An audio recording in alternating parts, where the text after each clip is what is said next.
to the NIO Summit live stream brought to you by Network for Good. We are so excited to continue to bring you new presentations, new speakers, new interviews, and a whole lot more the rest of this afternoon and tomorrow. Thank you, people who are online, you live streamers, for sticking with us. We've got some giveaways and stuff we're going to announce here in a little bit. But first things first, we have an interview with another one of our award winners. So tell me about yourself, what organization you're from, what your role is. I'm Alexandra, so I'm from the Movember Foundation, and we are the world's largest men's health charity. So our mission is to change the face of men's health. There's a pun intended there because we are famous for our moustache campaign. But we're investing in men's health through the cause areas of prostate cancer, testicular cancer, and mental health and suicide prevention. That's very cool. Now, I've been aware of your organization for a long time, but almost just because of shave at the beginning of November, grow it back, and more just because it's fun. And it took me a while to actually learn that there was a cause behind it. Yeah, totally. So tell me about just the strategy behind that whole idea and what's gone into that. Well, so like the best ideas, Movember started off with an idea of two guys chatting in a pub back in 2003 in Melbourne, and essentially they were talking about the fact that moustaches were so out of fashion, and they wanted to raise money for the Prostate Cancer Foundation of Australia, and they had the idea that they were going to grow moustaches in November. And they had a group of 30 of them that did it. Okay. And then it was really successful. They were the biggest donor to the Prostate Cancer Foundation of Australia at that time. Wow. And then it grew from there. So over 15 years later, we've had over 6 million Mo Bros and Mo Sisters who have raised money for us. And last year, we just cracked over the $1 billion raised. Wow. For men's health. So it's a big movement. It's incredible. Yeah, and super impressive. So we selected a campaign that you have recently, really over the past couple of years, it sounds like, run, because we were really impressed with the way that you all kind of took a risk. You launched a particular product or fundraising initiative, and then it wasn't quite working. You changed course, you made some changes, and really saw some big growth. So tell me about Move, I believe is what it's called. Tell me about Move, where it started, and then what you saw was kind of going wrong.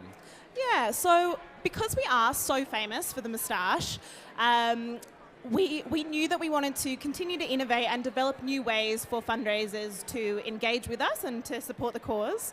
And we also wanted to give our existing fundraisers another way to engage with us, as well as being a little bit more inclusive. So we came up with the new fundraising product Move in 2015, which was tying physical exercise to fundraising, and the original concept was to do 30 moves in 30 days. Okay. And then that evolved into essentially in 2016 and 2017 to do just anything. Set your own target, and you could run, you could walk, you could swim, you could cycle, you could row. And we knew that there was something there, and that fundraising through fitness is such an obvious thing for our audience of primarily men, but it just didn't quite work. So in 2018, we wanted to redevelop it, and we essentially looked at what the data was saying, and also what our fundraisers were doing. And what we found is that whilst our product offer had been so broad, people were really doing something quite niche, and 80-something% of our fundraisers were doing one or two activities. So we took a risk, as you said, and we redeveloped the product because we wanted to closely tie it to the cause that we're serving.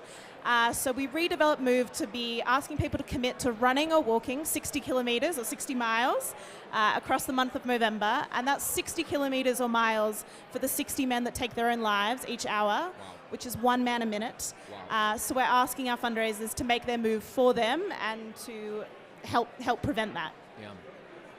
And you saw some success as you took this risk and kind of dove into maybe unknown waters a little bit. Yeah, we did. What kind of success did you see? So in 2017, globally, because Movember's in about 20 countries, globally we had about 15,000 fundraisers that selected to move.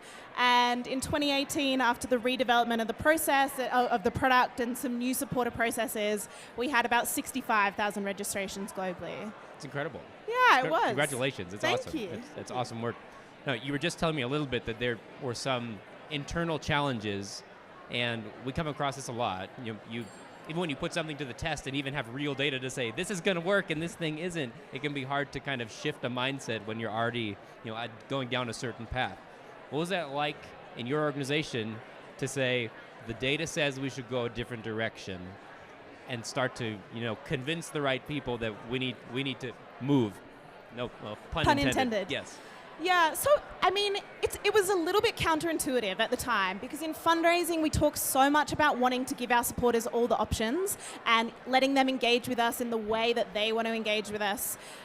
And also we're really passionate about listening to every voice, and we know that there are the people that are maybe doing different activities, whether they were rowing or cycling, they were the ones that were engaging with us. So from an internal perspective, we did have that question of, if we narrow the product to make it quite prescriptive and direct, does that mean we're shutting out lots of different people? But actually we engaged with our average supporters and looked at the data of what people were doing, and ultimately there were clear indications across a variety of metrics that narrowing that, setting that specific target and giving the really clear directive of which activities we wanted people to do was what was going to lead us to success. So we did take that gamble, and it paid off. Sure. But we did have to go on that journey, certainly. Yeah. No, it's really cool. And we find similar results even when talking about things as simple as just like an ebook offer or some type of like email acquisition piece. An offer that's like incredibly broad and trying to reach everybody. You're not reaching anybody necessarily if you're trying to shoot too broad, but as you narrow it, it may feel like you're getting too into a niche, but that's like what people can really connect with. Yeah, and what we figured ultimately is that the Move product is designed to engage people that didn't know how they wanted to fundraise for Movember. So we still have those wonderful fundraisers that are doing the epic moves that are not running or walking. They're the guys that are rowing across the English Channel or cycling all around the States, or like, I don't know, kayaking from Australia to New Zealand or something crazy. Wow. Is that a real thing? Yeah. That's amazing. Very challenging. But what we found is that those people were going to do it anyway, because they were coming to us with their ideas. They didn't need to see themselves in marketing or in the product, because they already had their idea. So what we wanted to do for Move was, for people that didn't have their idea, we're going to give them a really simple way to get involved and to, make a difference. Yeah, that's incredible. So one last question for you. One thing we're always trying to, drive back to is you test new ideas, you put them to work, you see a result. Ultimately, it's not just about the result, but what you learn from that. So as you're testing this new product, what was maybe the biggest takeaway that you had that you can say, I can now apply this to the next iteration of Move or the next campaign that I'm going to run? I think for me, it's about the importance in the not-for-profit sector of combining our really traditional fundraising, like methodology, best practice, which we know, but then combining that with the for-profit product development processes and research, and really looking into that data and making the informed decisions about what the mass of people are doing. Okay. As I said earlier, I think sometimes it's easy to listen to the loudest voice in fundraising, which might just be one super passionate individual who are not necessarily representing the 50,000 other people. So I think it's just about tying that up, but always being data informed and keeping the customer at the heart of product development. Yeah. Well, very cool. Thank you so much. Congratulations again. Super Thank excited you. about what you all are doing, and congratulations on the award. Thank you very much. Great to be here.